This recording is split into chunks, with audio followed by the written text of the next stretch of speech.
शिव वे आदिदेव हैं। समुद्र मंथन से निकले विष को लेकर जब सभी असमंजस में थे तो महादेव ने हलाहल का पान किया और जगत की रक्षा की। कहते हैं हमारे शिव बहुत ही भोले हैं, तभी तो उन्हें भोलेनाथ भी कहते हैं। हाँ, ये भी एक सत्य है कि जब वो क्रोधित होते हैं तो तांडव भी करते हैं, लेकिन फिर भी वो अपने भक्तों से बहुत प्रेम भी करते हैं और तुरंत प्रसन्न भी हो जाते हैं। बहुत पुरानी बात है, किसी राज्य में दीपानाथ नाम का एक बड़ा ही शातिर चोर रहता था। हर रात तो वो किसी न किसी घर में चोरी जरूर करता। चोरी करके ही वो अपना और अपने परिवार का पेट पालता। एक रात की बात है, आप मेरी बात मानते क्यों नहीं? कितनी बार कहा है कि चोरी पाप है। एक दिन जब आप पकड़े जाएंगे तो मेरा और मेरी कोख में पलने वाले इस बच्चे का क्या होगा? कभी सोचा है आपने? अरे सुकुमारी, तुम काम पर जाते समय ऐसी अपशकुन भरी बातें मत किया कर। मैं कोई नया चोर नहीं बना हूँ। अरे वर्षों का तजुर्बा है मेरा चोरी करने का, मुझे कोई नहीं पकड़ सकता। दीपानाथ यह कहकर चोरी करने निकल गया। कुछ दिनों से उसकी एक घर पर नजर थी। वो उस घर में जा घुसा और चुपके चुपके अंदर के उस कमरे की ओर बढ़ने लगा जहाँ तिजोरी थी। उसने उस कमरे का ताला तोड़ा और फिर तिजोरी के पास पहुंचकर उसे अपने हथियार से खोला। अरे बाप रे, कितना सारा पैसा है यहाँ तो। मजा आ गया। आज की इस चोरी के बाद 4-5 महीने तो चोरी करने की जरूरत ही नहीं पड़ेगी। दीपानाथ तिजोरी से पैसे निकालने लगा। तभी उस मकान के मालिक की नींद खुल गई। उसे दूसरे कमरे से खटपट की आवाज आई। वो समझ गया कि जरूर कोई न कोई उस कमरे में घुस आया है, क्योंकि उस कमरे के बाहर तो ताला लगा होता था। वो जोर जोर से चिल्लाने लगा, अरे हरी, गुंजन, बेटा त्रिलोचन, जल्दी बाहर आओ, लगता है तिजोरी वाले कमरे में कोई घुस आया है। दीपानाथ ने जब ये आवाज सुनी तो उसके हाथ पांव फूल गए। पकड़े जाने के डर से उसके दिल की धड़कन तेज हो गई, लेकिन फिर भी उसने अपने होश नहीं खोए। और जब तक उस मकान मालिक के बेटे उस तक पहुंचते, वो वहां से 9-11 हो गया और भागा भागा सीधे अपने घर जा पहुंचा और अपने घर का दरवाजा पीटने लगा। सुकुमारी, अरे सुकुमारी, जल्दी से दरवाजा खोल। सुकुमारी ने जैसे ही दरवाजा खोला वो हांफता हुआ अंदर आया और दरवाजा बंद कर लिया। क्या हुआ जी, आप इतना हांफ क्यों रहे हैं? कुछ नहीं, कुछ भी तो नहीं। तू जाकर एक गिलास पानी लेकर आ। सुकुमारी पानी लेकर आई। अगर आज पकड़ा गया होता तो भारी मुसीबत हो जाती। अजी, आप क्यों नहीं सुनते मेरी बात? अरे छोड़ दीजिए ना चोरी करना। आज बच गए पर किसी ना किसी दिन तो पकड़े जाएंगे। तो फिर शुरू हो गई। चल जा यहाँ से, मेरा दिमाग मत चाट। वैसे भी आज का दिन काफी बुरा रहा। खाना सामने था लेकिन खा नहीं सका। लेकिन कोई नहीं, आज नहीं तो कल सफलता मिलेगी ही। लेकिन राज्य में बढ़ती चोरियों की खबर राजा को लग गई। उन्होंने अपने सिपाहियों को सख्त निर्देश दिया कि सिपाहियों, हर दिन मुझे प्रजा की ओर से यह शिकायत मिल रही है कि उनके घरों में चोरियां हो रही है। आखिर तुम लोग करते क्या हो? कान खोलकर सुन लो। अगर आज के बाद एक भी चोरी की बात मेरे कानों तक आई तो तुम लोगों का सिर कटवा दूंगा। राजा की बातों को सुनकर सैनिकों के बीच खलबली मच गई और उन्होंने राज्य के चप्पे चप्पे पर अपनी निगाह रखनी शुरू कर दी। रात और दिन सैनिक पहरा देने लगे, जिसका परिणाम ये निकला कि पिछले 20 दिनों से दीपनाथ कहीं भी चोरी नहीं कर सका। अब तो उसके घर में खाने को एक भी दाना नहीं था। पिछले 2 दिनों से ना तो उसने कुछ खाया था और ना ही उसकी गर्भवती पत्नी ने। उसकी पत्नी ने जब उसे कोई काम करने को कहा तो मेरा काम चोरी करना है, इसके अलावा मुझसे कोई काम नहीं होगा। ये कहकर दीपनाथ घर से बाहर निकल गया। मुझे चोरी करने का कोई ना कोई जुगाड़ तो करना ही होगा। कोई तो ऐसी जगह होगी जहाँ राजा के सैनिक की नजर नहीं होगी। रात का समय था। दीपनाथ यही सोचता हुआ चले जा रहा था, लेकिन हर जगह उसे राजा के सिपाही हाथ में तलवार और भाला लिए दिखाई दे रहे थे। अचानक उसकी नजर एक शिव मंदिर पर गई, जो बिल्कुल एक सुनसान जगह पर बना हुआ था। बाहर से वो मंदिर काफी पुराना लग रहा था। ये तो कोई शिव मंदिर लग रहा है। काफी पुराना भी है ये। लोग मंदिर में तो काफी चढ़ावा चढ़ाते हैं। यहाँ आसपास तो कोई सिपाही भी दिखाई नहीं दे रहा है। इस मंदिर के अंदर चलता हूँ, यहाँ दान पेटी जरूर होगी। आज उसे ही तोड़कर पैसे निकाल लूंगा। दीपनाथ मंदिर के अंदर प्रवेश कर गया, लेकिन वहाँ बहुत ही अंधेरा था। ओह, यहाँ तो बहुत ही अंधेरा है। क्या करूं मैं? यहाँ कहाँ होगी दान पेटी? कुछ समझ में नहीं आ रहा है। क्या करूं, क्या करूं? अचानक दीपनाथ को एक उपाय सूझा। हाँ, ये ठीक रहेगा। मुझे आग जलाने का इंतजाम करना होगा। उसने मंदिर परिसर से ही 2 पत्थर लिए और उसे टकराकर आग उत्पन्न की।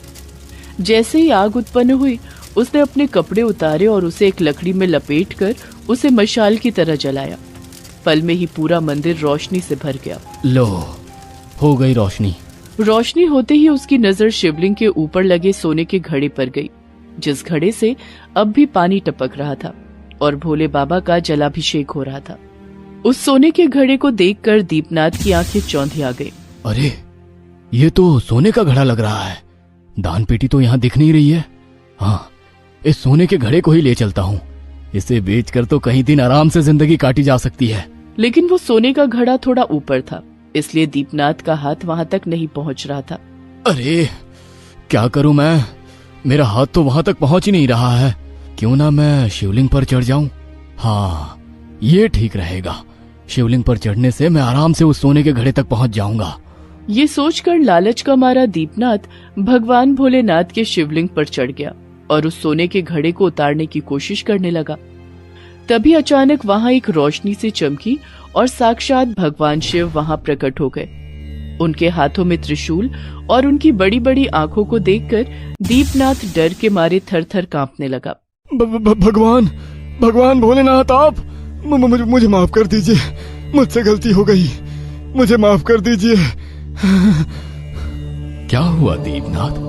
क्यों डर रहे हो? मैं तुम्हें दंड देने नहीं आया। मैं तो तुमसे प्रसन्न हूँ। तुम्हें पता है ना, मुझे दीपक पसंद है। दीपक की रोशनी से मैं बहुत ही आनंदित होता हूँ। यहाँ दीपक तो नहीं था, लेकिन तुमने अपने कपड़ों में आग लगाकर यहाँ रोशनी की। मैं तो अंधकार में था, लेकिन तुमने मुझे उजाले में लाया। मैं तुमसे बहुत प्रसन्न हूँ। कहो, कहो क्या चाहिए पुत्र? दीपनाथ, जो अब तक डर रहा था, महादेव की ये बात सुनकर उसकी जान में जान आई। लेकिन तभी उसे मंदिर के दरवाजे को पीटते हुए सैनिकों की आवाज आई। साथियों, इसी महादेव के मंदिर से रोशनी आ रही है। मुझे पूरा यकीन है कि जब हम लोग दूसरी तरफ पहरा दे रहे थे तो वो चोर इस मंदिर में घुस गया है। घुसा तो वो जिंदा है, बाहर वो मुर्दा निकलेगा। हम उस चोर का कटा सिर राजा को सौंपेंगे। सैनिकों की बातों को सुनकर दीपनाथ के पैरों तले की जमीन खिसक गई। उसका चेहरा पीला पड़ गया। उसकी आंखों के आगे उसकी गर्भवती पत्नी का चेहरा आ गया। उसे अपने सामने मौत नजर आने लगी। वो रोते हुए भगवान भोलेनाथ के चरण में गिर गया और बोला, आप मुझसे प्रसन्न है ना? कृपया कर आप मेरी जान बचा लीजिए, नहीं तो वो राजा के सैनिक मुझे मार डालेंगे। महादेव, मेरी पत्नी गर्भवती है। मैं नहीं चाहता कि मेरे बच्चे के धरती पर आने के पहले उसके सिर से उसके पिता का साया उठ जाए। हे महादेव, आप तो जगत के पिता है ना, मेरी लाज रखिए, मुझे बचा लीजिए। मैं अब कभी चोरी नहीं करूंगा। दीपनाथ, तुम डरो मत, तुम्हें कुछ नहीं होगा। हम तुम्हें कुछ नहीं होने देंगे, बस तुम अपनी आंखें बंद करो। दीपनाथ ने जैसे ही अपनी आंखें बंद की, महादेव ने उसे सांप बना दिया। सांप बना दीपनाथ शिवलिंग पर जाकर लिपट गया। उतनी देर में सैनिक मंदिर के दरवाजे से अंदर आ गए और जब उन्होंने शिवलिंग से लिपटे सांप को देखा तो है? साथियों, ये कैसा चमत्कार है? ये तो नाग है जो शिवलिंग से लिपटा है। हमें लगा कि मंदिर के भीतर कोई चोर प्रवेश कर गया है, लेकिन ये तो सांप है जो महादेव की आराधना कर रहा है। हमें इसे परेशान नहीं करना चाहिए, इसे अपनी आराधना करने दो। ये कहकर सारे के सारे सैनिक वहां से चले गए। उनके जाने के बाद दीपनाथ सांप के वेश में ही रेंगता हुआ मंदिर से बाहर निकल गया और रेंगते हुए अपने घर के पास पहुंचा। घर के पास पहुंचते ही महादेव की शक्ति से वो फिर मानव रूप में आ गया। अपने आप को जिंदा और मानव रूप में देख वो जोर जोर से रोने लगा और महादेव का धन्यवाद करने लगा। हर हर महादेव, हर हर महादेव। हे प्रभु, आपने मेरे जैसे चोर, मेरे जैसे पापी को भी जीवन दान दिया। प्रभु, आप महान हैं, आप महान हैं प्रभु। मैं धन्य हो गया प्रभु, आपने मुझे ना सिर्फ दर्शन दिए बल्कि मंदिर में चोरी जैसे पाप से भी बचाया। सच में आप भोलेनाथ है प्रभु, हर हर महादेव। उस दिन के बाद दीपनाथ पूरी तरह बदल गया और महादेव की भक्ति में जुट गया। यही नहीं, अब वो मेहनत करके अपने परिवार का पेट भी पालने लगा। श्यामलाल अपना धन दौलत घर के बाहर खड़े हुए 2 भिखारी बच्चों की झोली में डाल रहा है। वो धन दौलत डालता ही जा रहा है, मगर उनकी झोलियां भर ही नहीं रही हैं। श्यामलाल की कमाई हुई सारी दौलत खत्म हो गई, मगर फिर भी झोली नहीं भरी। अरे सुनो निर्मला, इन दोनों बच्चों की झोली तो भर ही नहीं रही है। मेरा सारा दौलत खत्म हो गया। लेकिन उन दोनों बच्चों की झोली तो पूरी भरनी ही पड़ेगी। मगर कैसे? घर का सारा सामान है ना, ये कब काम आएगा? निर्मला के कहने पर श्यामलाल घर का सारा सामान एक एक करके लेकर गया और झोली में डाल दिया। असल में श्यामलाल बहुत ही कंजूस किस्म का आदमी है।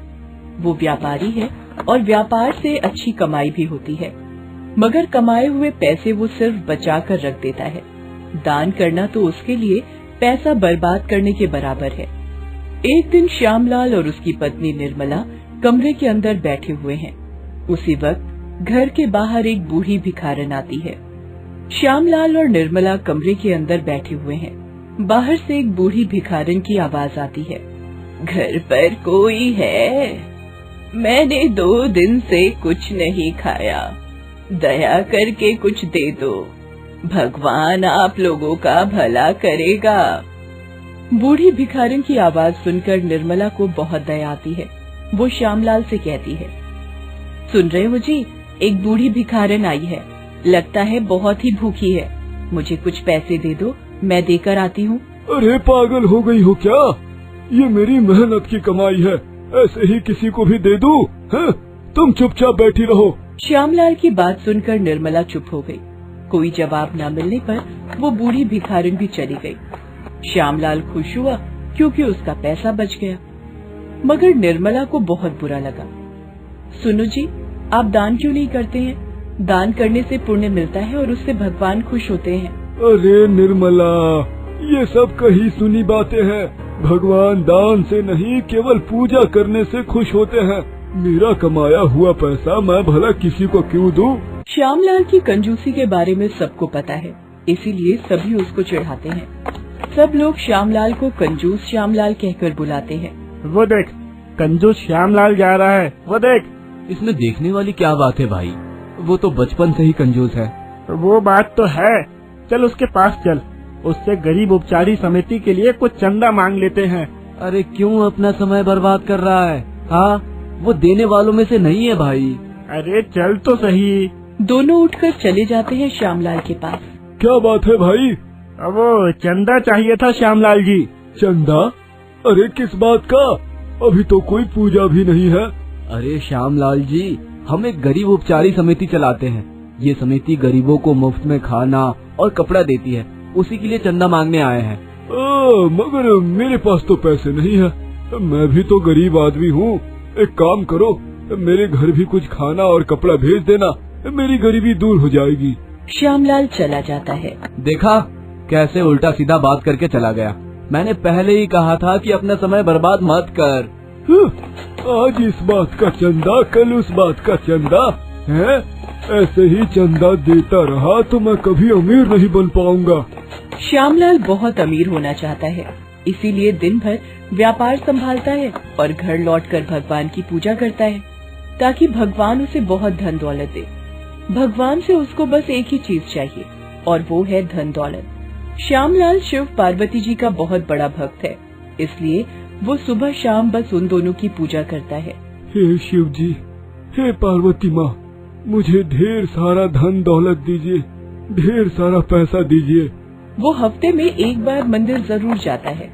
मंदिर में फूल और प्रसाद चढ़ाने के बाद वो बस धन दौलत की ही बातें करता है।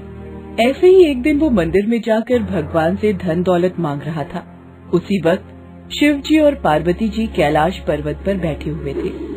ये कौन है प्रभु, रोज हमारी पूजा करता है और उसके बाद बस धन दौलत की मांग करता है? इसका नाम श्यामलाल है।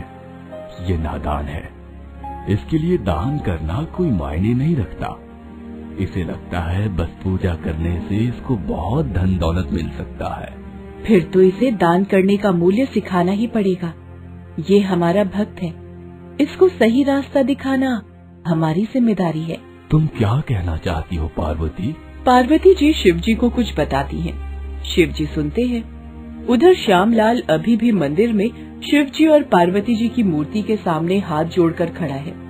इतने में मंदिर की घंटियां बजने लगती हैं, हवा चलने लगती है और श्यामलाल के सामने शिव जी और पार्वती जी प्रकट होते हैं।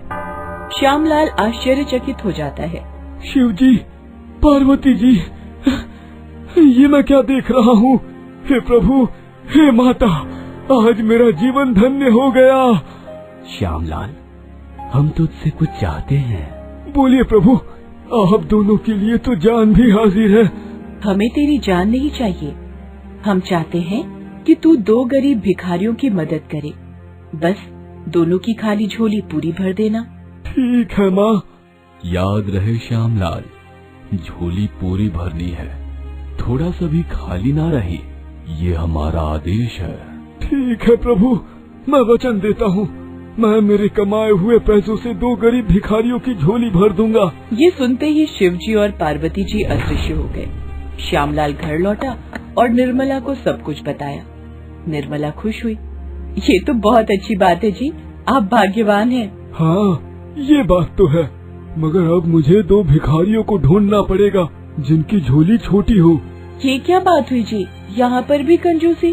अरे ये कंजूसी नहीं है निर्मला, इसको कहते हैं बुद्धि का सही इस्तेमाल। देखो, शिव जी और पार्वती जी ने कहा है 2 झोलियाँ भरने के लिए। अब वो छोटी हो या बड़ी, उससे कोई फर्क नहीं पड़ता। श्यामलाल छोटी झोली वाले भिखारी की खोज में निकल गया। उसने इधर उधर ढूंढा, मगर छोटी झोली वाले भिखारी को ढूंढने में वो असफल रहा और वापस घर चला आया। क्या हुआ जी? क्या बोलूं निर्मला, मुझे एक भी भिखारी नहीं मिला जिसकी झोली छोटी है। क्या करूं, कुछ समझ नहीं आ रहा। उसी वक्त बाहर से 2 बच्चों की आवाज आई। एक छोटा लड़का और एक छोटी लड़की 2 छोटे छोटे झोले लेकर भीख मांगने आए हुए थे। भगवान के नाम पे कुछ दे दीजिए। भगवान आपका भला करेगा, कुछ दीजिए ना साहब। उन दोनों की छोटी झोली देखकर श्यामलाल खुश हो गया। उसने सोचा कि ये छोटी झोलियाँ तो बहुत ही आसानी से भर जाएंगी और ऐसे उसका पैसा भी बच जाएगा और शिव पार्वती जी का आदेश भी पूरा हो जाएगा। ये सोचकर श्यामलाल अलमारी से पैसे निकालकर दोनों की झोलियों में भरना शुरू करता है। वो भरता ही चला जाता है, मगर झोलियाँ पूरी भरी नहीं रही। श्यामलाल परेशान हो गया क्योंकि झोलियाँ भरते भरते उसकी सारी दौलत खत्म हो गई। अरे सुनो निर्मला, इन दोनों बच्चों की झोली तो भरी नहीं रही है, मेरा सारा दौलत खत्म हो गया। लेकिन उन दोनों बच्चों की झोली तो पूरी भरनी ही पड़ेगी। मगर कैसे? घर का सारा सामान है ना, ये कब काम आएगा? ये बोलकर श्यामलाल घर का सारा सामान उन दोनों की झोलियों में भरने लगा। इस तरह घर का सारा सामान भी खत्म हो गया। अब क्या करूं निर्मला, घर का सारा सामान भी खत्म हो गया, देने के लिए और कुछ भी नहीं है मेरे पास। है तो ये घर और तुम्हारी कंजूसी। ये घर देने से तुम्हारी कंजूसी खत्म हो जाएगी और तुम दानी कहलाओगे। हाँ निर्मला, तुमने सही कहा, मैं बहुत कंजूस हूँ, बिल्कुल भी दान नहीं करता हूँ। आज मुझे पता चला कि दान करने से कितनी खुशी मिलती है। वो दोनों बच्चे कितने खुश हैं। ये घर मैं उन दोनों को दे दूंगा। ये बोलकर श्यामलाल उन दोनों के पास गए और बोला, बच्चों, मेरे पास अब सिर्फ ये घर बचा है, ये भी मैं तुम दोनों को देना चाहता हूँ। ये आज से तुम दोनों का घर है, तुम दोनों इस घर में बहुत खुश रहोगे। चलो निर्मला, अब हम कहीं और चले जाते हैं। ये बोलते ही तेज हवा बहने लगी। वो दोनों बच्चे शिव जी और पार्वती जी के रूप में प्रकट हुए। हम भिखारी बच्चों के रूप में तेरी परीक्षा ले रहे थे श्यामलाल। तूने साबित कर दिया कि एक कंजूस भी महादानी बन सकता है। हम प्रसन्न हुए। हमें तेरा धन दौलत नहीं चाहिए, तूने दान करने का मूल्य समझा, आज से तू महादानी कहलाएगा। तथास्तु।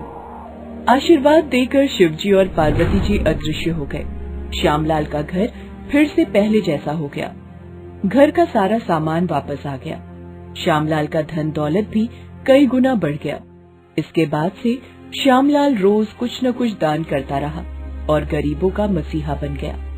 सभी कंजूस श्यामलाल को महादानी श्यामलाल बुलाने लगे। ऐसे ही श्यामलाल और निर्मला खुशी खुशी अपना जीवन बिताने लगे। दोस्तों, आप हमारे चैनल को जरूर सब्सक्राइब करें